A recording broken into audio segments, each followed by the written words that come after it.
going to tell you a story about how I met my wife and what the result was, okay? One day we were in front of the drugstore, which was on a street level store, and above it, my wife's grandmother and grandfather lived, first floor.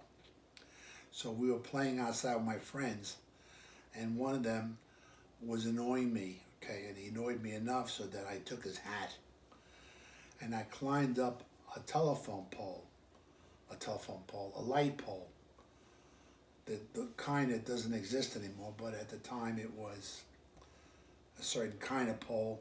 I climbed up the pole and it brought me up to the second level of the building, okay, and the grandmother was at the window, okay, with a friend, and I turned around, looked up, and I fell in love. I don't know what happened to me, but bing. And I said to her, came right out. I said to her, someday I'm going to marry you. And that was it. And I guess she thought it was a lot of fun, whatever. I put the kid's hat on top of the telephone, on top of the light pole up there, and climbed down. Okay, then Didn't Grandma throw a I bucket of used water to on you? meet your mother. Didn't Grandma He throw used to water send on me you? notes. Yeah, well, listen to me now. He send me notes I for used Phyllis. to. Wait, didn't send- Grandma throw water on you? I used No, to send. That's a different story. I used to that's send. right. Let me say it. Okay, I used to send notes to her with her friend Phyllis. Told her how much I liked her, beep, and then I'd like to see her, whatever. Okay, and then when she used to come, her mother and father worked, so she used to stay with her grandmother.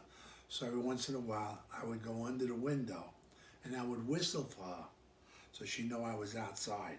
See if she could come downstairs. And the grandfather got wise to this, so he opened the window, and threw a bucket of water down on top of me. He only caught me once. He did it a few times, but he only got me once. Okay, because I didn't expect it. And that's just a story that happened, and I just kept chasing your mother until she caught me. That's all. I was locked in there. She was lucky for me. There were a lot of things we had in common, okay? We had languages, we had food, we had traditions, we had a lot of things in common. And that helps the marriage. Helps the marriage to it sustains a marriage. Let's put it that way, okay? And it's 60. I'm making this video now. It's 62 years we're married. So that just goes to show you what can happen. Okay, if you pick the right person. Click stop. No, do the ring. What about the ring, the handball? Oh, okay. Well, when I was 14, I decided to buy a friendship ring. 16. 15. I decided to buy a friendship ring. And I needed $23. I went with my Aunt Josie to a place where I saw an aquamarine ring. And I didn't have $23, so with all the little entrepreneur things that I did, I started to put money together.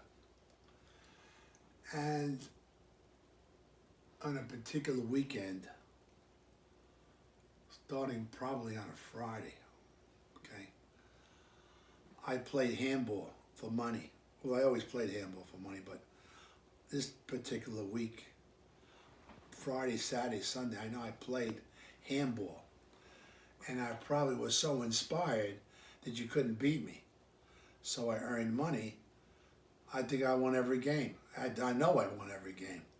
Because I was just inspired, okay? The fact that I need the money to buy this ring. Not only that, but I used to go, I went up nights, afternoons and nights to the pool room where I shot pool for money.